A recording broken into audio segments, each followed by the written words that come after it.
AMS Moto est présenté par Attache Remorque Québec, Beneva, en collaboration avec Moto Vanier, Adrénaline Sport,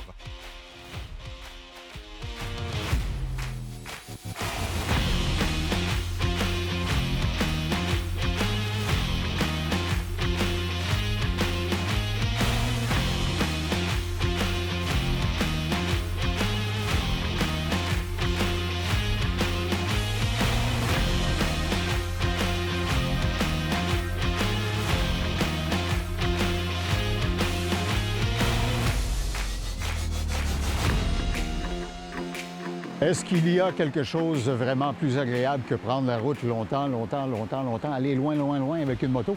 Bienvenue à MS Moto. Michel Boily pourrait répondre à cette question cette semaine. Il va mettre à l'essai la Honda Goldwing Bagger. Très belle machine. Chez Moto Vanier, on essaiera la Ducati Hypermotard 698 Mono. À l'école de moto Centre-Ville, l'esthétique sur votre moto, trop, c'est comme pas assez. Steve a de bons conseils là-dessus. Chez ADM Sport, on parlera des vêtements moto, beaucoup de nouveautés cette année. Et Hypertech a des solutions pour la haute performance. J'oserais dire que l'émission baigne dans l'huile.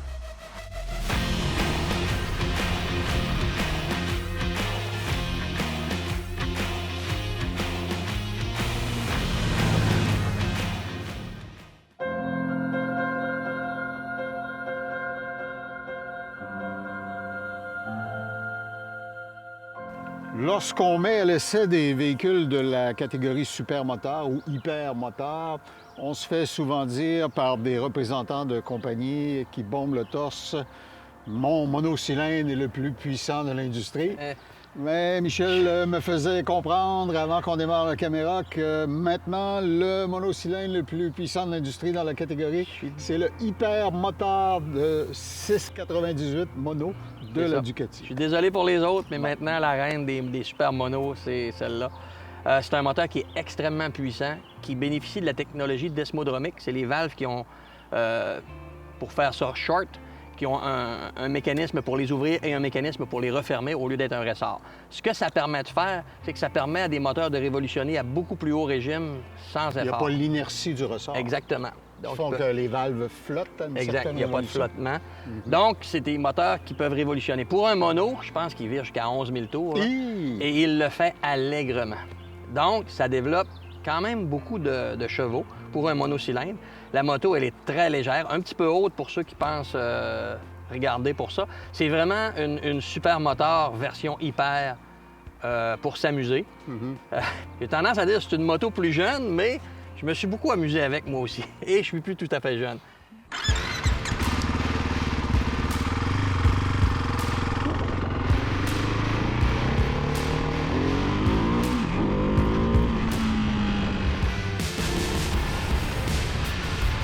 C'est une moto qui est le fun. On se sent un petit peu délinquant parce que la roue a tendance à vouloir lever.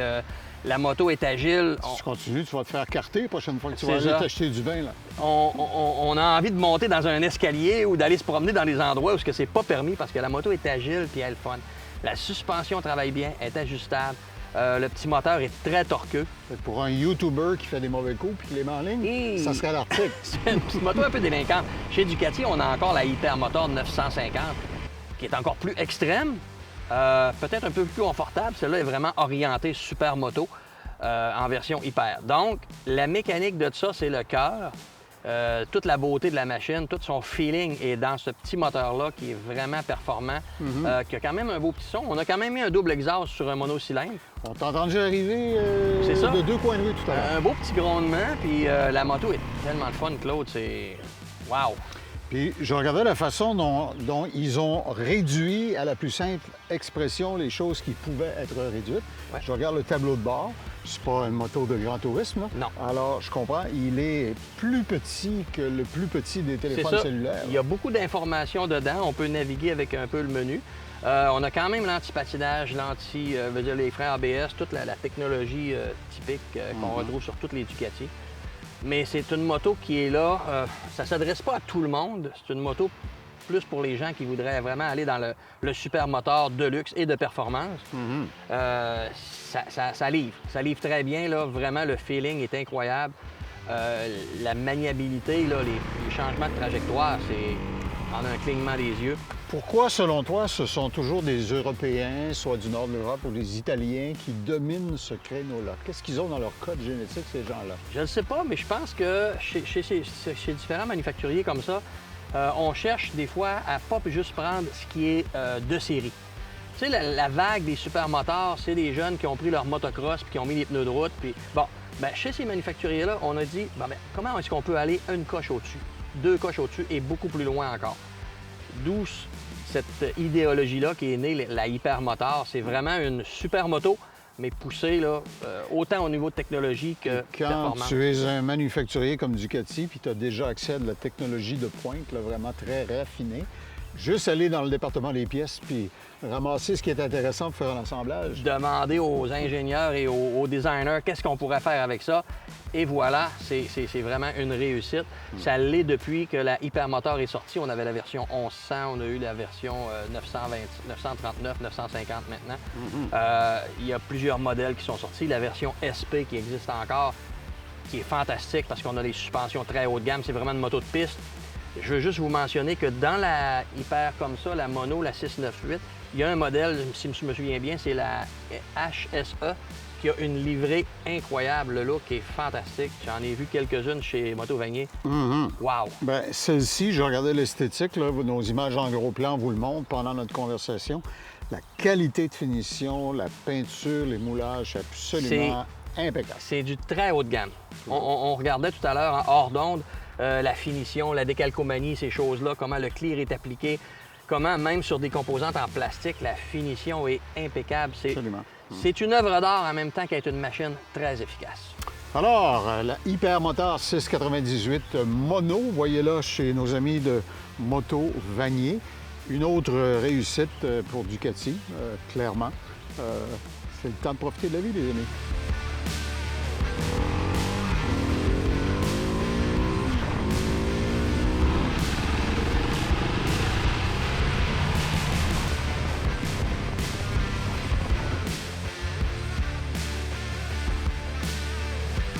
Cet essai routier vous a été présenté par Moto Vanier. Passionné depuis 1973.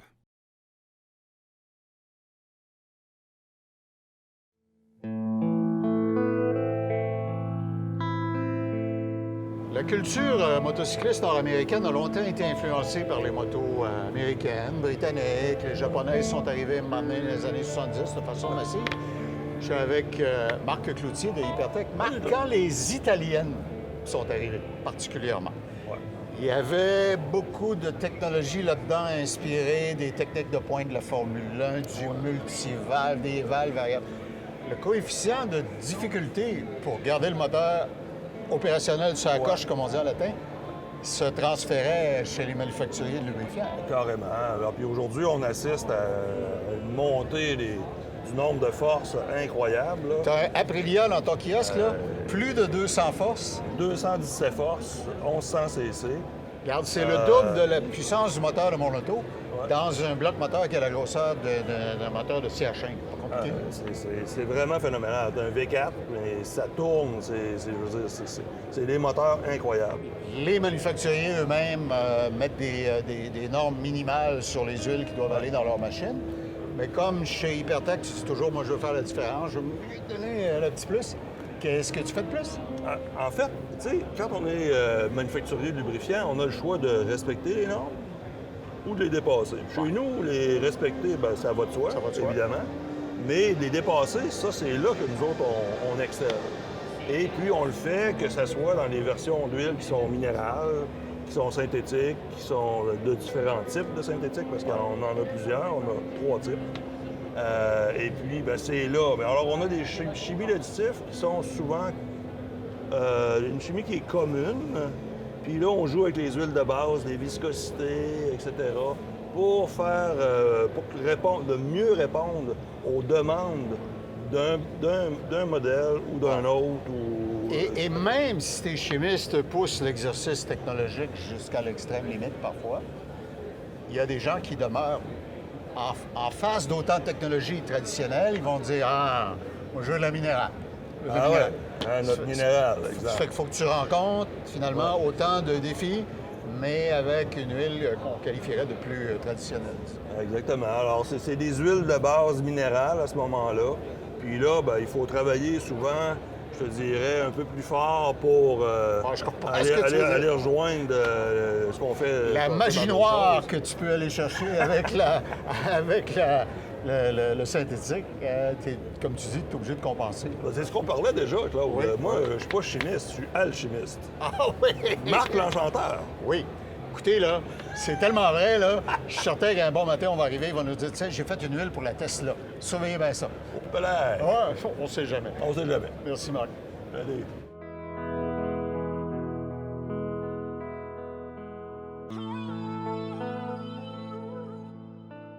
Ce volet vous a été présenté par les lubrifiants Hypertech. Expérimentez l'excellence.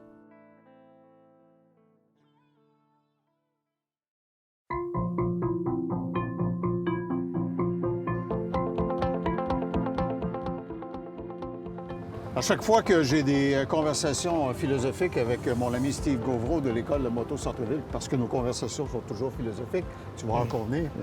Sérieusement, on parle de plein de choses qui sont bien sûr liées à l'apprentissage de la conduite de la moto. Mais Steve a un œil et une préoccupation pour des aspects qui vont toucher votre pratique de motocycliste. Et tu voulais qu'on parle un peu des gens qui personnalisent leur moto. Bien, tant qu'à moi, la façon la pire de personnaliser sa moto, c'est de sombrer dans la mode noire. Donc, avec une canette, là, puis aller peinturer sa moto noire. Moi, faites pas ça. Si vous voulez, faites pas ça. Il y a trop d'alternatives intéressantes, puis votre moto va perdre de la valeur. Puis, n'oubliez pas que l'essence n'est pas compatible avec une peinture à canette. Alors, il s'agit d'échapper un peu d'essence sur votre réservoir, puis vous allez voir le dégât que ça va faire. Votre moto vient de perdre toute sa valeur. Fait que c'est de ça que je veux vous parler. Il y a une obsession pour le noir, par ailleurs, hein, tu le constates. Ah, tout là, est noir, Tout là, est noir, c'est- les autos noirs, les Tesla C'est triste. noirs, les Cherokee noirs, tout. Ouais. C'est Ah, triste. bref, que veux-tu? Il y a des gens, par contre, qui font de la personnalisation. Cette moto-là qui est dans ta flotte, par ailleurs, c'est vous dire, en est une belle preuve et sollicite des artistes en la matière. En plus. Ouais. Celle-ci a été signée par Fito, qui est un des peintres les plus cotés au Canada, pour faire des choses un peu, je dirais, gothiques. C'est une Un peu pieuvre, hors-norme. en l'occurrence, Ouais. ici. C'est une pieuvre dessinée à l'air broche. C'est sûr que c'est un peu plus de budget qu'une peinture à la canette. Mais là, vous avez quelque chose avec une belle signature intéressante qui peut ressembler à ce que vous aimez, dans le fond. Là. Il n'y a pas de budget, c'est illimité là, quand on arrive avec des projets comme ça. Mais avec un petit peu moins de budget, on peut aller avec un bassin d'électrolyse à cette heure. Un film de n'importe quoi. La photo que vous voulez personnaliser, la photo de votre enfant, tiens. Vous mettez ça dans un film, dans un bac d'eau, puis descendre le réservoir d'essence ou l'aile, n'importe quoi. Et à ce moment-là, ben, vous pouvez personnaliser votre Un moto comme ça. transfert d'image. Un transfert d'image, oui. C'est un léger film dans l'eau. Et après ça, ils descendent ça dedans, puis ça fait très beau. C'est un produit qui est quand même intéressant. Beaucoup de gens font faire du wrapping aussi. Du wrapping. Puis justement, avec, parlant de wrapping, Avec vinyle, oui. regardez les beaux que j'ai trouvés ici. Là. Ça prend beaucoup de talent, par contre, pour faire des creux. Fait que des fois, c'est mieux de se dessiner des formes puis de wrapper en gardant, exemple, votre moto de sa couleur originale, puis aller chercher des wrappings intéressants comme celui-là. Rouge Candy Apple. Avec un effet marbre Oui. dedans. Là. Ouais, c'est Puis bien. vous aimez plus ça, c'est pas grave, vous le dérapez. Et votre moto reste originale. Alors ça, c'est une alternative à petit budget qui est très intéressante. Je sais que tu scrutes constamment les sites d'annonces pour voir des choses que tu pourrais trouver qui satisfont ton côté de la recherche de choses exotiques. Donc, tu vois la valeur que les motos gardent ou ne gardent pas quand elles sont mal personnalisées. Tu es témoin de ça? Ah oui, puis c'est tout qu'un art. Je dirais que malheureusement, beaucoup de monde ont tenté leur chance d'améliorer l'esthétique de leur moto. Mais en fin de compte, le résultat, honnêtement, On n'est pas tous un Riopel ou un Salvador Dali. là. je peux se mettre un petit sourire en coin et dire « Ah oui, c'est C'est super beau. beau, hein? C'est Alors, cute. pensez-y à 2 fois avant de le faire. Puis l'École de moto Centre-Ville, vous le voyez, va vous prodiguer des conseils et vous éveiller sur des réalités de la pratique de la moto auxquelles vous aviez peut-être même pas pensé. écolemoto.com ou sur les réseaux sociaux, bien sûr. Steve, merci beaucoup. Cette capsule vous a été présentée par l'École Moto Centre-Ville.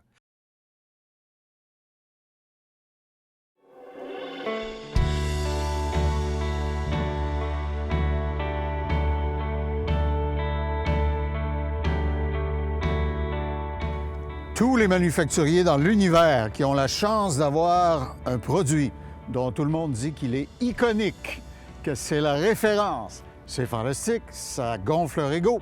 Mais qu'est-ce qu'on va faire pour améliorer la patente encore? Nous sommes chez Adrénaline Sport avec Étienne Bolduc et Michel Boily.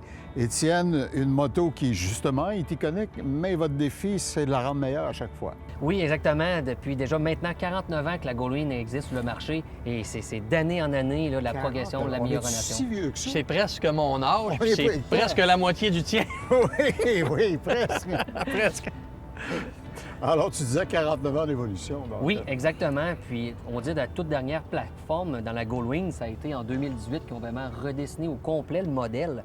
Et aussi, on a en 2021 qu'il y a eu d'autres petites améliorations qui ont été émises là, de plus là, pour augmenter autant la performance dans l'électronique que dans l'audio là, de la moto. Si je me souviens bien, quand il avait sorti la nouvelle génération, on avait presque 100 livres de moins. Oui. Ça en faisait une moto beaucoup plus GT, beaucoup plus légère.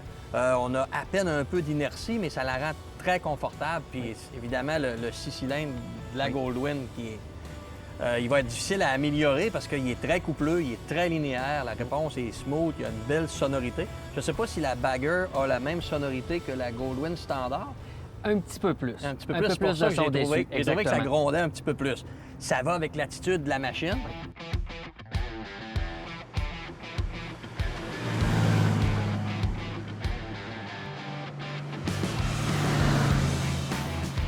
On a simplifié les commodos avec les années aussi, mais on a tous les accessoires, la radio puis tout. La suspension à bras parallèles fait toute la magie de la conduite de cette machine-là. Les ralentissements ou les freinages, on n'a pas de plongée. Puis la moto est quand même pas mal facile à conduire, je Je trouve. me souviens, Michel, que tu avais dit, s'il y a une Goldwing qui doit vous donner le goût d'y aller, c'est celle-là, quand tu débarquais de celle qui avait la nouvelle suspension à bras parallèles en avant. Exactement. C'est très, très doux. En fait, on enlève les fourches, ce qui va faire en sorte que c'est comme si on roule sur un tapis. C'est ça. Puis le fonctionnement de la fourche, on n'a plus de plongée. Ça permet à la suspension, je trouve, de travailler mieux, même en freinage ou en accélération. On a moins de transfert de poids, la moto reste plus stable. Je ne vous vanterai pas la Goldwing, elle est connue. Oui. La version Bagger comme ça est un petit peu plus le fun que la Goldwing standard pour les gens qui veulent se promener en solitaire et faire des balades un peu plus... un niveau un petit peu plus rapide, mais... J'ai eu une Goldwing, moi, puis ce que je lui reprochais, c'est que j'avais l'impression que même si elle était dépouillée, elle était un peu lourde. Mais quand je regarde celle-là, je vois qu'ils ont fait tous les efforts voulus.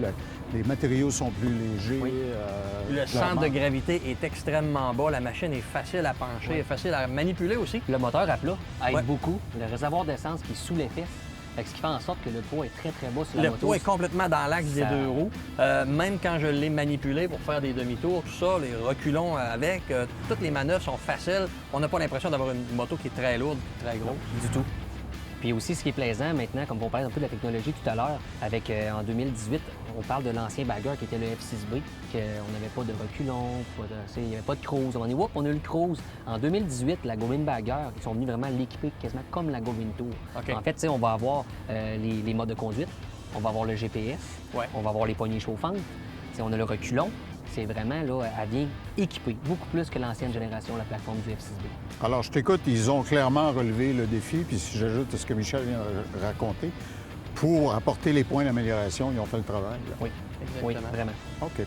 Question, est-ce qu'il y en a en inventaire? Il y a eu beaucoup d'interruptions dans la chaîne d'approvisionnement ces dernières années. Alors, un client là, qui nous voit aujourd'hui, qui a le goût, qu'est-ce que tu lui réponds? Oui, on en a un inventaire prêt à livrer très rapidement. Et on peut vous trouver... Chez Adrénaline Sport à Lévis, Québec et Saint-Georges pour les véhicules Honda. Alors, vous voyez, celle-ci, c'est un véhicule d'essai, justement, que Michel a piloté aujourd'hui. Alors, vous voulez l'essayer, c'est votre occasion, mais magnifique en plus.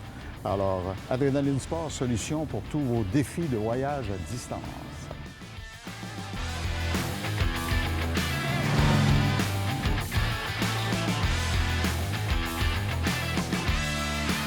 Ce segment d'émission vous a été présenté par Adrénaline Sport, qui propulse vos passions.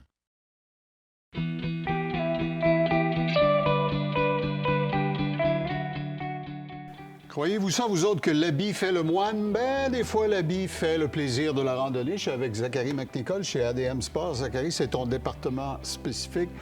toute une variété devant nous. Explique un peu comment tu conseilles les gens.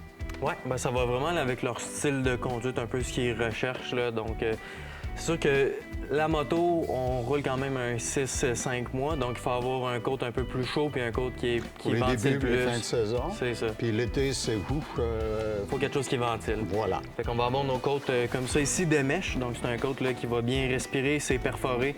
Donc, l'air va passer à travers. C'est parfait pour en début de saison.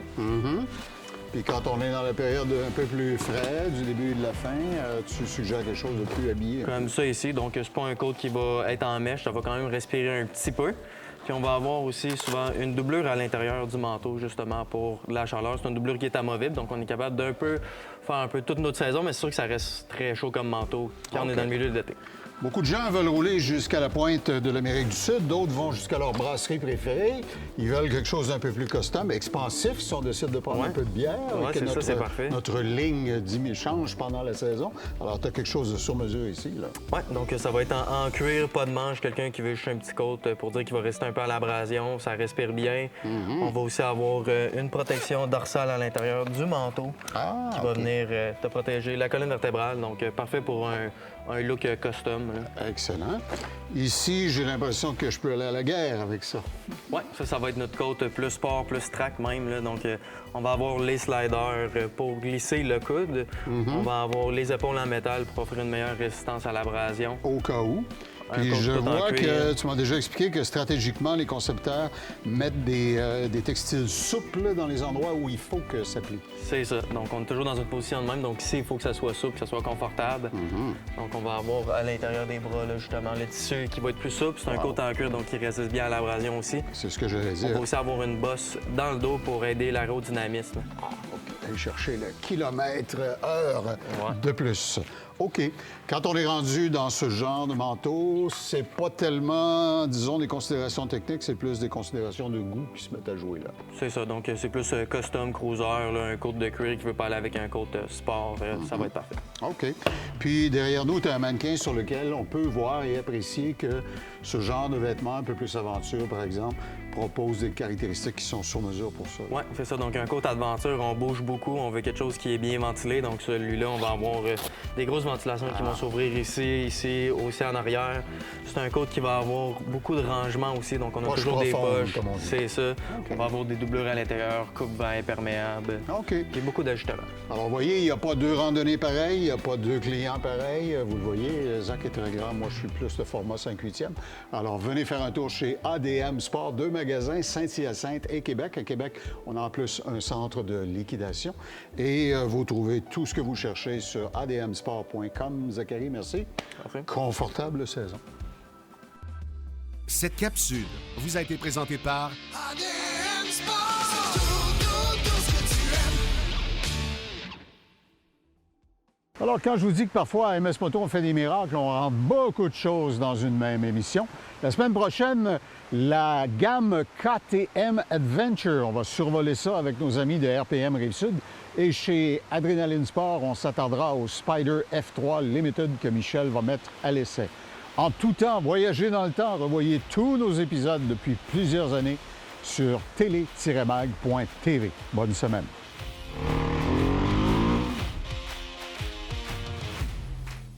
AMS Moto vous a été présenté par Attache Remorque Québec. Beneva, en collaboration avec Moto Vanier. Adrenaline Sport,